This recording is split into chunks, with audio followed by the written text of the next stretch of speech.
Hola a todos, bienvenidos a un nuevo episodio de Charlas Financieras, un podcast de InvestMe, y retomaremos en una segunda parte el capítulo que estábamos grabando con Pablo Escobar Fior.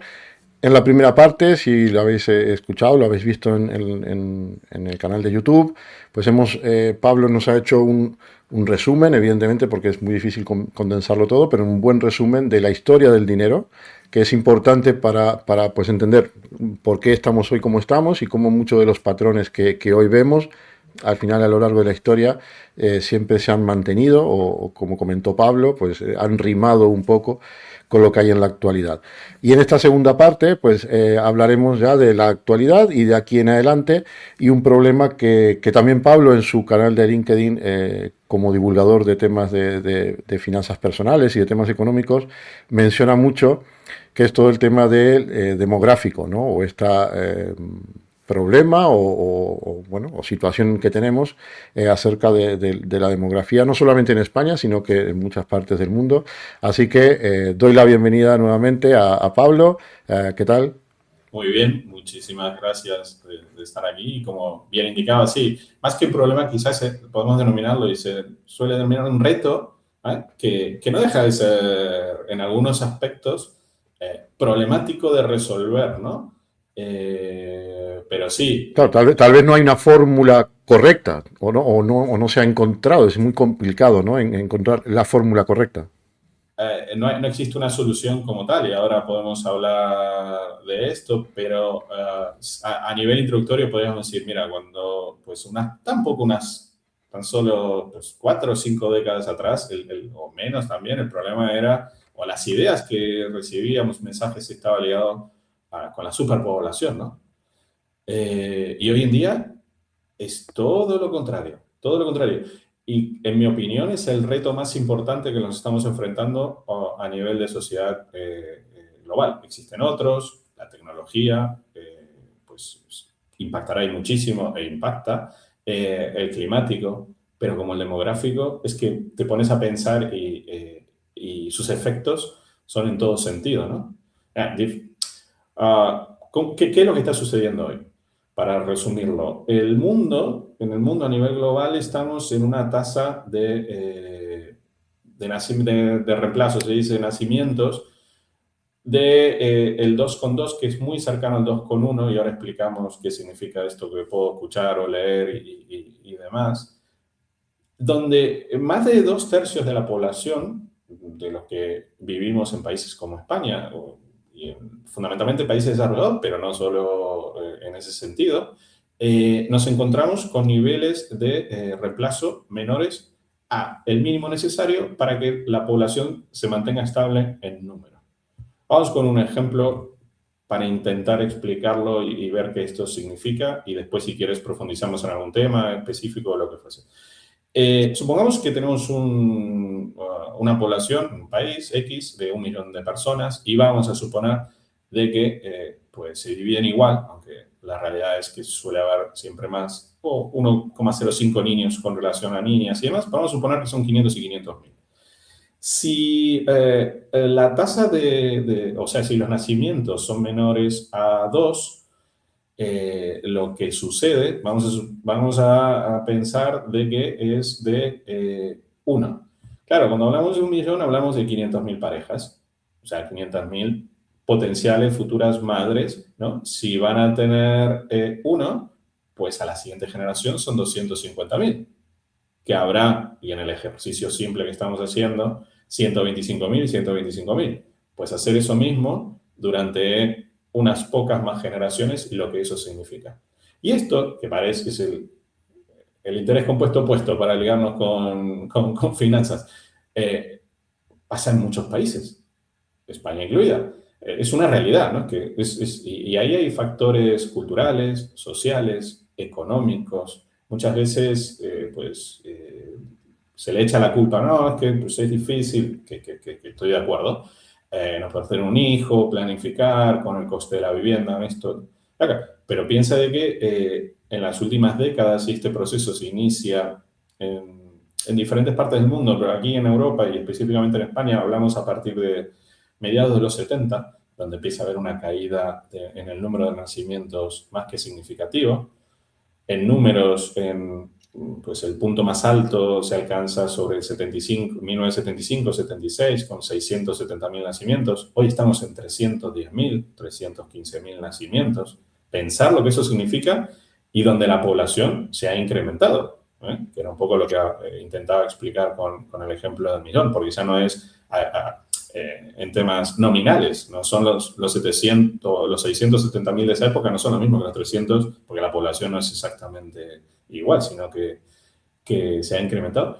Y lo que el impacto que esto tiene en economía, en finanzas, en salud, y que se da a la vez un proceso de que, lo cual es más que positivo a nivel global, y es lo que venimos trabajando como sociedad en las últimas décadas, del incremento de la longevidad en el otro extremo.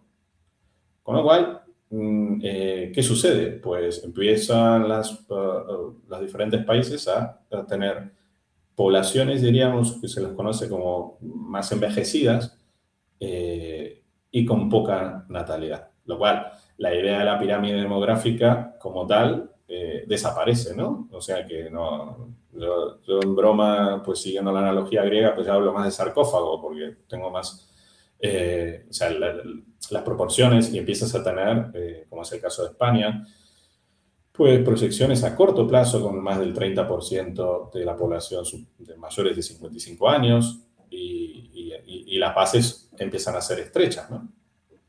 Y eso es el Claro, mundo. ya es que realmente hablar de pirámide bueno, porque el concepto se mantiene, ¿no? Pero es que no se le parece en nada y cuáles podemos ver, pues hay muchos portales que nos enseñan ese tipo de gráficos y evidentemente si vamos a una situación de los años 1950, 60, pues aún se mantenía este efecto, luego cada vez menos y ahora mismo, como dices tú, es que no se parece para nada a una pirámide. Uh-huh. Claro, entonces, hay que relacionarlo con el concepto de estado de bienestar, ¿no? Bueno, de cómo está pensado, bueno, con un montón de conceptos, con el sistema fiscal, con lo que uno quiera a nivel económico, con lo que va a ser la carga en salud, con lo que soy, con lo que va a ser en el día de mañana y demás.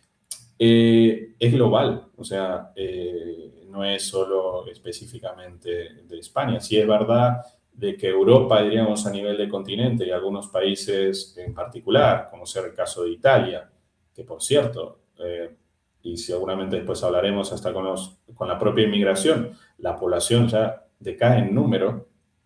Pues para dar una idea, en España estamos en unos niveles de tasa de reemplazo de fertilidad de 1,12. Hablábamos del 2,1 como mínimo para mantener estable el número de población.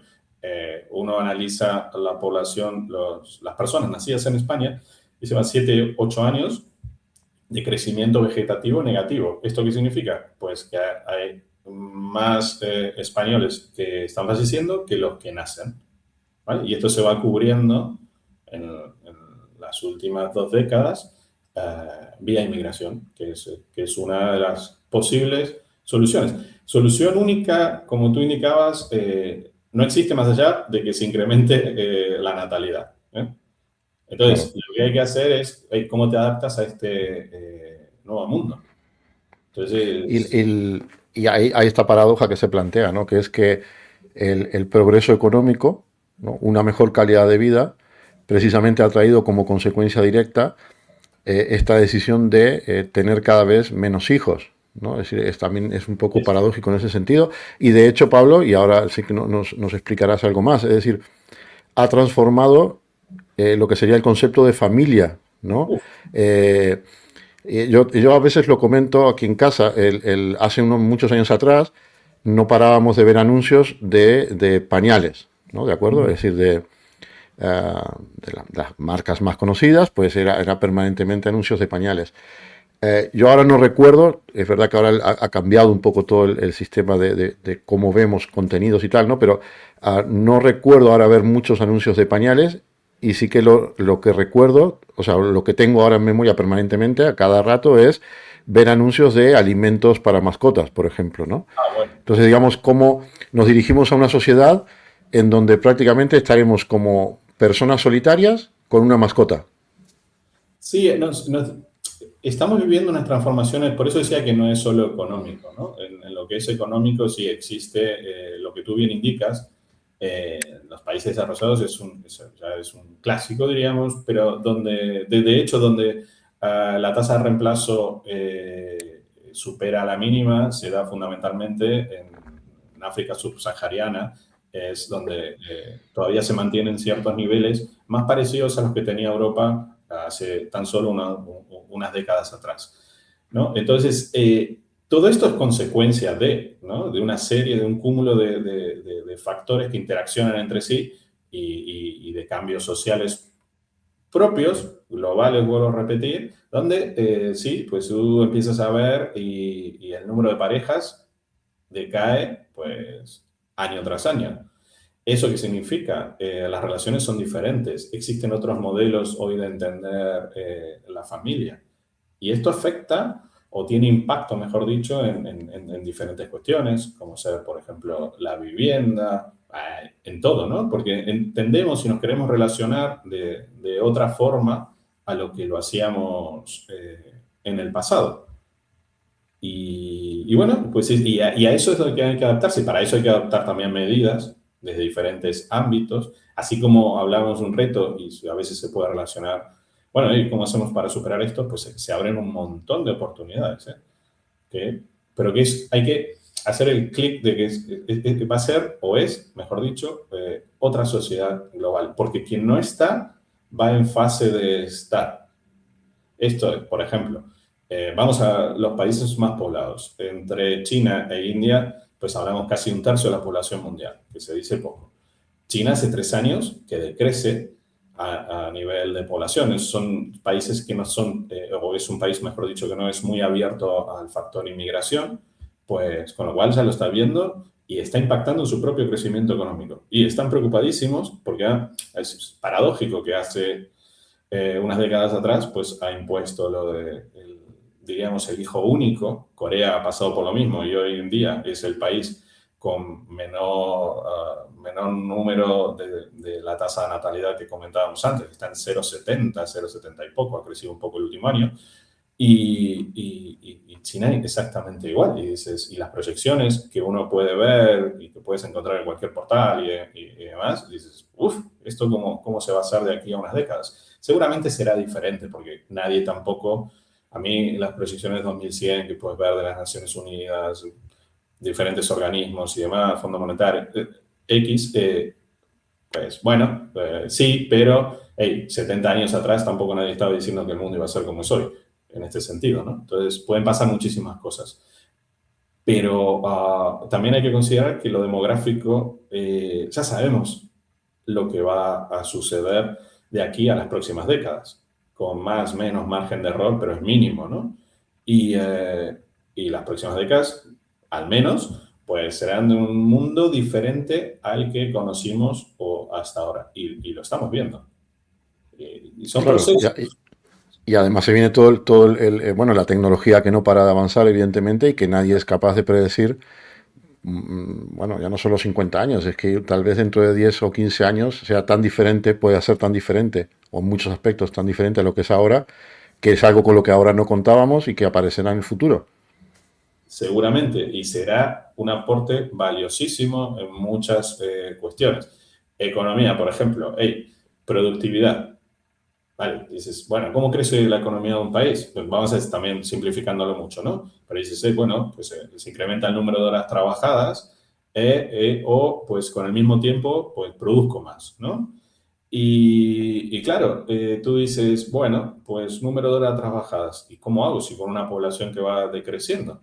Con lo cual, si no voy por el otro factor, los niveles de crecimientos económicos que conocimos hasta ahora, e invito a cualquiera a mirar cómo va evolucionando en el corto plazo, me refiero a los últimos 10, 20 años, cómo esto va cayendo en cierta parte en muchos países del mundo, mirar Europa, está teniendo sus efectos, ¿no? Y si no es vía productividad, eh, otro mundo también de crecimiento nos espera. Claro, hay un factor que también muchas veces, no sé, bueno, un poco por populismo o por tomar una medida rápida, hacen, o han hecho algunos gobiernos, que es lo del famoso cheque bebé, ¿no? Y que da la impresión de que este problema se puede solucionar simplemente con ese cheque bebé, ¿no? Y creo, Pablo, que más, hay más cosas, ¿no? Más atrás de como medidas que se pueden tomar o hacia donde tendríamos que ir para intentar afrontar este reto. Sí, a ver, yo soy de la opinión de que los cambios sociales, culturales, hablábamos antes de la composición de la familia, pensar el modelo, por definirlo también de alguna forma como en familia tradicional, padre, madre, hijos, pues, no digo que desaparece ni mucho menos, pero cada vez es menor y eso lo vemos, como comentaba anteriormente, reflejado en las viviendas. Al día de hoy, España, ya más de la mitad hablamos de personas o que viven solas o familias sin hijos. En tercer lugar, recién está las familias con hijos. Y ese es un ejemplo. Y a lo que iba, aspectos o cambios sociales y culturales, en mi opinión, son muy difíciles de solucionar o no se solucionan. Estructuralmente hablo, desde lo económico, ¿no? ¿Que es necesario? Sí. ¿Es la solución única? No, porque no, un cheque bebé, pues no hay ningún país en el mundo todavía y algunos nos llevan ventajas y donde hasta tienen un estado de bienestar, si lo comparas, más activo, vamos a hablar de Europa, países nórdicos y demás, donde pues se han hecho políticas más activas en este sentido y si incrementas temporalmente y marginalmente el número de nacimientos y puedes pasar de tasas de 1,20 a 1,35, es el caso de Dinamarca y demás, pero que después eso no se sustenta en el tiempo, no por recibir X dinero. Creo que la gente va a tener, vamos a decidir tener más hijos, ¿no? Sí que la solución es mucho más, o debería ser mucho más global, porque es la conjunción de un montón de factores de forma muy reciente y que van a una velocidad, aunque hablamos de demografía, muy rápido, muy rápido. Y esto en 20 años te cambia. Tú te pones a ver, por ejemplo, la evolución de la natalidad en muchos de los países de Latinoamérica, y no te digo, míralo de 1980 porque era una realidad totalmente diferente. Míralo desde 2005, 2010, los últimos 15 años, cómo ha evolucionado el número de nacimientos en Colombia, en Argentina, en Uruguay. El que quieras, puedes elegirlo porque es parte de lo mismo, ¿no? El Claro. proceso es la tendencia, la realidad es esta, es un punto de la velocidad de ese cambio. Y los Ok. últimos que estás viendo, pues van a una velocidad bestial. O sea, si Europa estuvo 50 años, pues Latinoamérica en 15 se ha hecho gran parte de los 50 de Europa. ¿Eh? Y entonces ahí empiezas desde un punto más local, a relacionar y si lo vinculamos con la economía, digo, bueno, pues hay algunos países que son más abiertos o menos abiertos a una solución que, como puede ser lo que es la inmigración, ¿no? Entonces, pues hay como diferentes fases. Tú tienes podemos decir, un declive natural en el número de nacimientos que puede suplir vía inmigración, pero que también quienes emigran, y eso es, que tampoco es infinito, y a veces parece como que el número es, bueno, venga, no lo es. Se adaptan, diríamos, a las propias culturas, patrones locales y se asimilan pero de una forma casi idéntica, ¿no? Y eso sucede hoy mismo en España. Tú tienes sí un crecimiento poblacional vía inmigración pura y dura, porque como comentaba antes, hay un crecimiento vegetativo de quien ha nacido en España. Y cuando ves los índices de natalidad, pues están ya muy cercanos. Hablas del 1,12 de mujeres españolas contra el 1,28, 1,30 aprox de mujeres que han nacido en el extranjero. O sea que, y repito, el 2,1 es el nivel mínimo de reemplazo por el ejemplo que daba inicialmente. Con lo cual, mira lo lejos que nos encontramos hoy, ¿no? Entonces, puede ser, yo no lo veo como una solución estructural, sí como algo temporal, que si lo llevas al corto de vuelta a nivel económico, pues te ha permitido cierto crecimiento durante los últimos años. Que del otro caso no hubiese sido posible. Claro, O lo más probable es que no hubiese sido posible por los factores que comentaba. Voy a tener menos horas trabajadas. ¿Por qué? Porque no hay, diríamos, personas, para decirlo de una forma muy simple, o el número de personas se reduce y, por lo tanto, produzco menos, ¿no? claro. Y esto, bueno, aquí tiene una consecuencia económica, o muchas, ¿no? Pero hay una directa, es esto que se junta, que es, se reduce la población en edad laboral, ¿no? Esa fuerza laboral se va Ujú, reduciendo, aumenta la esperanza de vida, ¿no? Por ujú. lo cual, una vez jubilados, viviremos más tiempo. Así es. Y entonces aquí el impacto directo, creo que hay dos, y que comentas muchas veces tú también en tus artículos. Uno es el tema de sostenibilidad de los sistemas públicos de pensiones, Ujú. evidentemente, y el otro es el tema de sanitario, ¿no? De cuidados, es decir, claro, viviremos más años, pero por ahora nuestro cuerpo con 75, 80, pues claro, no es el mismo que cuando tenemos 40 o 50. Entonces habrá también un incremento por ese lado. Es decir, ¿cómo ves si nos centramos ahora en el tema del sistema público, de los sistemas públicos de pensiones, sobre todo los de reparto, ¿no? Ujú. Como en el caso de España? Esto es un impacto directo, es decir, no hay, aquí ya no creo que no es un tema incluso ni de ideología ni nada, es que es No, no. directo, es decir, hay menos gente para trabajar y los que están trabajando, que tienen que soportar a los jubilados, pues esos jubilados cada vez vivirán más años. Así es.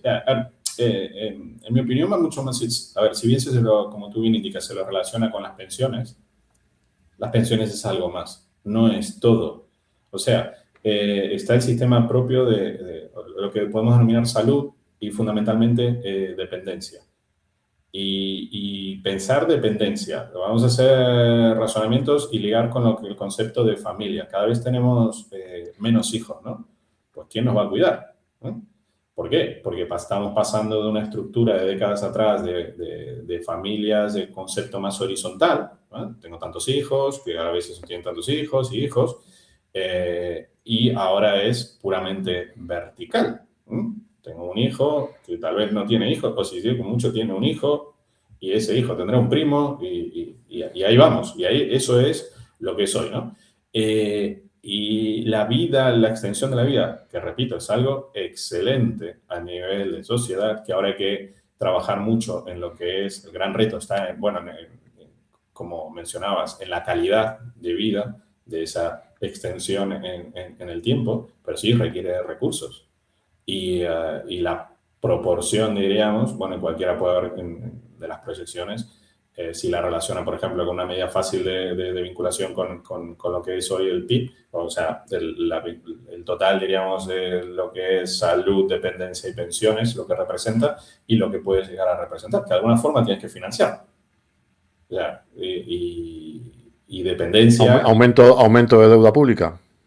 bueno, es posible, te financia. Digo, tampoco partes de niveles ultra bajos, ¿eh? No hay que olvidarse también de dónde estamos partiendo y el efecto que eso está teniendo en las nuevas generaciones. ¿No? Y si lo vinculamos hoy con pensiones, la proporción que eso significa y ese recurso, que yo estoy de acuerdo con revalorizaciones y demás, pero hay que también considerar de que eso que va para un lado no va para otra cosa. Y ese es el gran reto, ¿no? Digo, lo que tengo, cómo lo distribuyo. Y además, y está todo hipervinculado. ¿Por qué? Porque tú empiezas a analizar el sistema fiscal que tienes actualmente. Bueno, ¿cuál es el impuesto que más recaudo? Pues el IRPF. Vale, ok.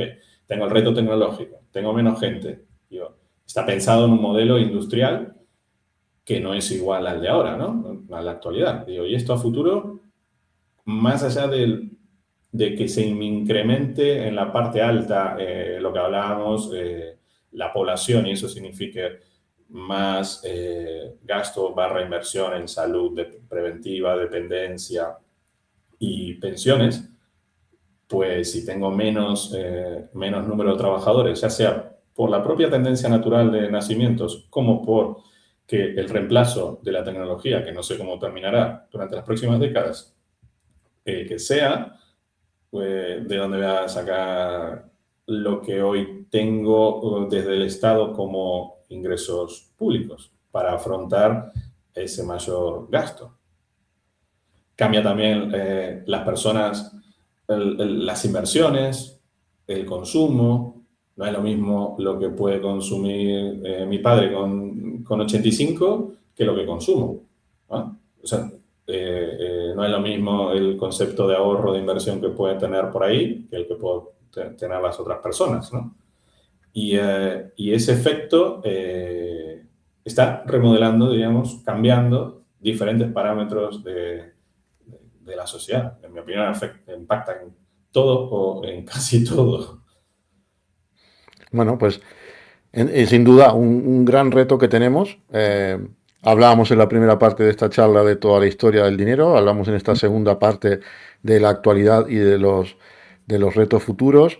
Ah, evidentemente, tal vez cambia el modelo ha cambiado, ha ido cambiando y cambia el modelo de familia tradicional, pero Pablo, ¿crees que también puede, para ir concluyendo, puede cambiar o tenemos que adaptarnos a un estilo, a un tipo de vida o ciclos de vida diferentes, ¿no? Aquello tan lineal que era antes, ¿no? Pues Sí, éramos niños, luego aprendíamos, trabajábamos y nos jubilamos.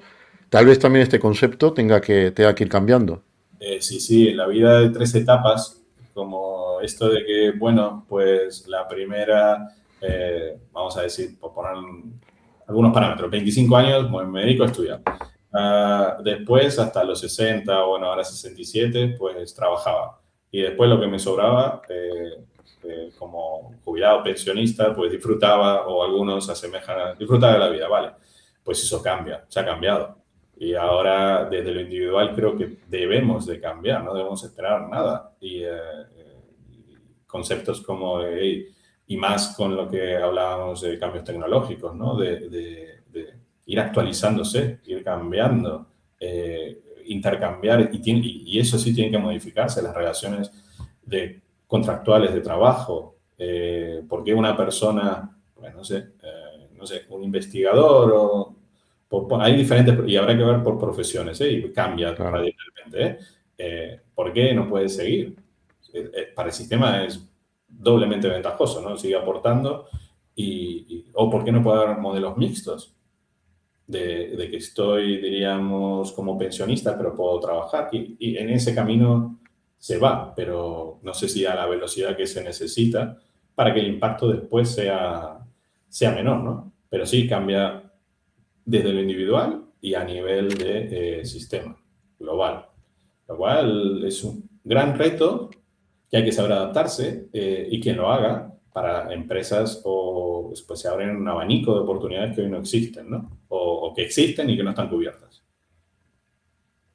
Perfecto, pues Pablo, ha sido un placer conversar todo este tiempo, todo lo que nos has explicado, todas estas clases magistrales que nos has dado de la historia del dinero, de la evolución ahora de la sociedad, tal y como la conocemos hoy en día, los posibles retos que hay de cara a futuro.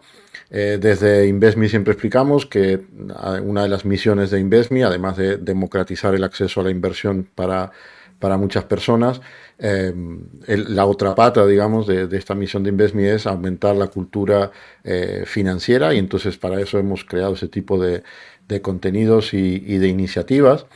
Este episodio, déjame comentar una cosa, se publicará unos días antes del Día del Libro.